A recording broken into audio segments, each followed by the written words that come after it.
you know, read chapter 10. Yeah, we'll just read chapter 10. Uh, or, sorry, we read chapter 10. I'm not sure it's on this. So before it cut out yesterday, let's just go over chapter 8. Well, chapter 8, there's seven lamps. That parallels with the Revelation. Uh, Levites are cleansed for ordainment, I believe, or something. Let's just say ordainment. And the Lord also covers for the Levites when they're going to retire.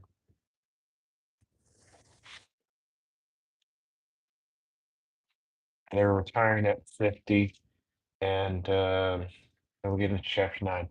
My peppers will lay waste to anyone who stands in my way with millions of skill-built house suing the security guys. I'm not going to sue them. Still not going to sue them. Not worth it. I got more important stuff. But thank you and God bless you. Um, yeah, I can see you're a fan of peppers. Soon you're gonna be, who knows? Maybe if you sell some peppers, you're gonna be rich. Chapter 9, Passover. The Lord instructs on how to celebrate the Passover. How to force them to eat a Carolina Reaper. Um,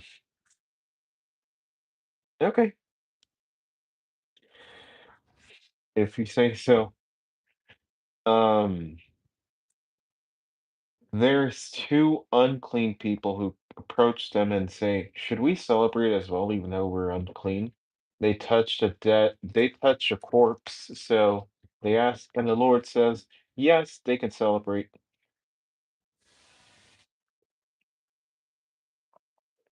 And then the cloud of the tabernacle, essentially when the cloud's over the tabernacle, they're forced to move out to a place where the cloud is not there. Chapter 10, there are some two trumpets hammered for sacrifice, and then the tribes leave Sinai and take their tabernacle with them. And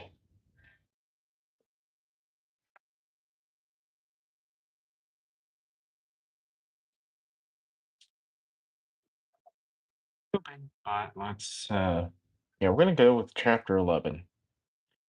The people complain. Now the people became like those who complain of adversity in the ears of the Lord, and the Lord heard them, and his anger was kindled, and the fire of the Lord burned among them and consumed some at the outskirts of the camp. The people then cried out to Moses, and Moses prayed to the Lord, and the fire died out. So that place was named Taberah, because the fire of the Lord burned among them. Now the rabble who were among them had greedy cravings, and the sons of Israel also wept again and said, who will give us meat to eat? We remember the fish we used to eat for free at Egypt, the cucumbers, the melons, the leeks, the onions, and the garlic, but now our appetite is gone. There's nothing at all to look at except this manna. The manna was like coriander seed, and its appearance was like that of bdellium. The people would roam about and gathered and grinded it between two millstones, or pounded in a mortar and boil it in a pot and make loaves with it. And its taste was like the taste of cake baked with oil. When the dew came down on the camp at night, the manna would come down with it. Says, "And Moses heard the people weeping throughout their families, each one at the entrance of his tent, and the anger of the Lord became very hot, and Moses was displeased. So Moses said to the Lord, why have you been so hard on your servant, and why have I not found favor in your sight, that you have put the burden of all this people on me? Was it I who conceived all these people, or did I give birth to them that you should say to me, carry them in your arms, as a nurse carries a nursing infant to the land which you swore to their fathers? Where am I to get meat to give all these people? For they weep before me, saying, give us meat so that we may eat. I am not able to carry all this people but myself, because it is too burdensome for me. So if you are going to deal with me this way, please kill me now. If I have found favor in your sight, and do not let me see my misery.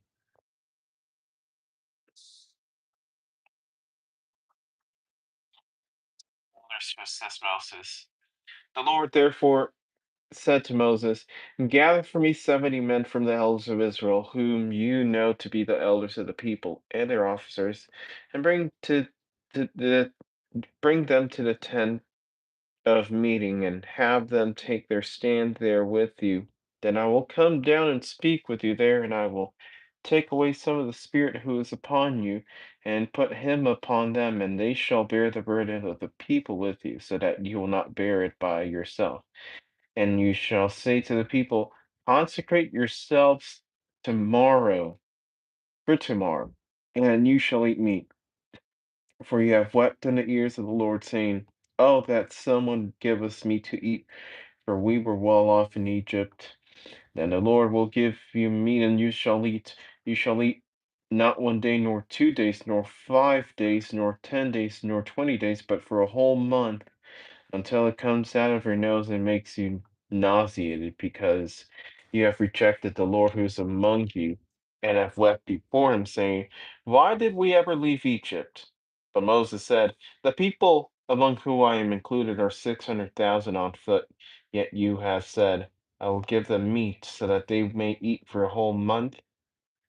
Are flocks and herds to be slaughtered for them so that it will be sufficient for them? Or are all the fish of the sea to be caught for them so that it will be sufficient for them? Then the Lord said to Moses, is the Lord's power too little?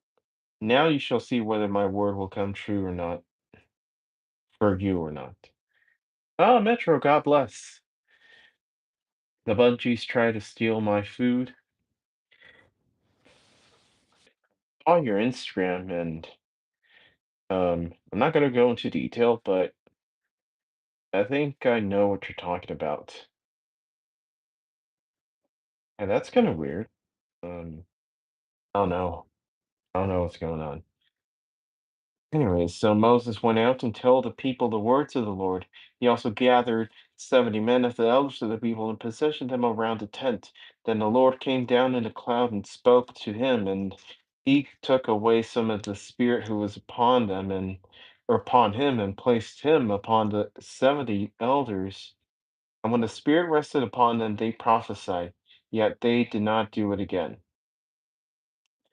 But two men had remained in the camp. The name of the one was Eldad, and the name of the other Medad. And the Spirit rested upon them, and they were among those who had been registered but had not gone out to the tent. And they prophesied in the camp, this guy will be a virgin forever. Shabbat shalom to you, my friend. Shabbat shalom. God bless you, and welcome in. Um, So a young man ran and informed Moses and said, Eldad and Medad are prophesying in the camp. Then Joshua the son of Nun, the personal servant of Moses from his youth, responded and said, my lord Moses, restrain them. But Moses said to him, are you jealous for my sake? If only all the Lord's people were prophets, that the Lord would put his spirit upon them. Moses then turned to the camp, both he and the elders of Israel. And also quail and a plague. Now a wind burst forth from the Lord, and it brought quail from the sea, and dropped them beside the camp, about a day's journey on this side, and a day's journey on the other side, all around the camp, and about 2 cubits deep on the surface of the ground. And the people spent all that day, all night, and all the next day, and they gathered the quail. The one who gathered at least gathered 10 homers. and spread them out for themselves all around the camp. While the meat was still between their teeth before it was chewed, the anger of the Lord kindled against the people, and the Lord struck the people with a very severe plague. So that place was named Kibroth Ataba, because there um they buried the people who had been greedy. From Kirboth Kataba, the people set out for Hazeroth, and they remained at Hazeroth.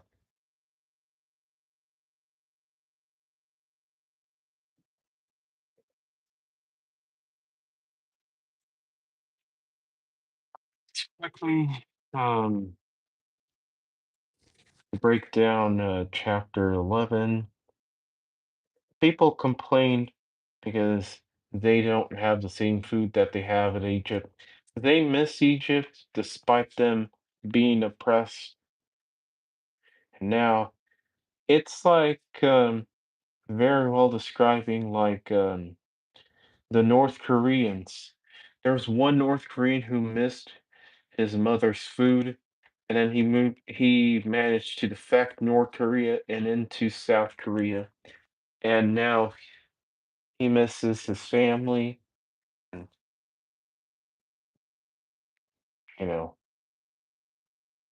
I'm not sure. But the people miss their old food.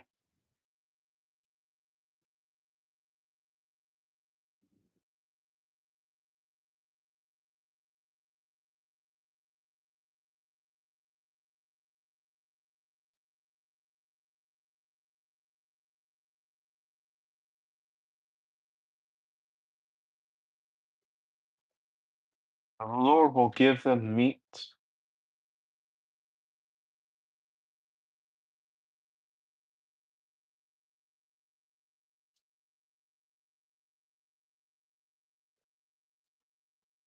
Second half.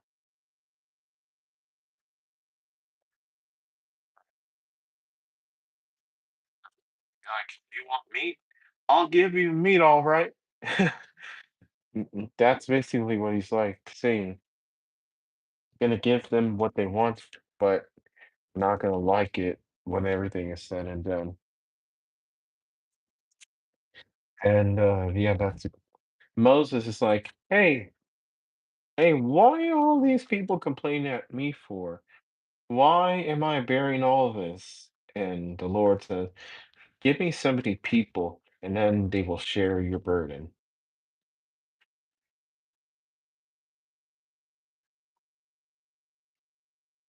And last but not least, people who prophesy, Lord came down in the tent. I'm not sure what else happened. Two men were prophesying in the camp out of the elders. And then the quail of the plague, basically quail comes from the sea. I'm not sure if it refers to like a bird quail or some different kind of quail, but from the birds, um,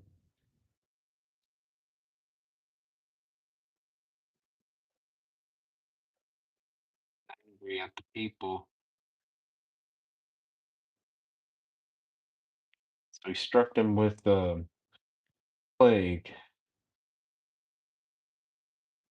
Mm.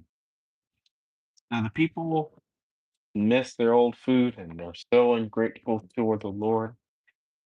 But Moses is like, help, these people are ravenous after me. And then the Lord will distribute among 70 elders and give them meat until they become sick of it. And two elders keep prophesying, and when they get quail from the sea, apparently, the Lord punishes them for being greedy. How many times have we asked for food and yet not given thanks? I'm guilty of that myself.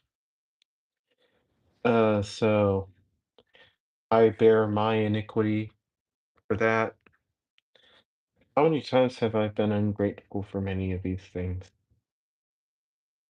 How many?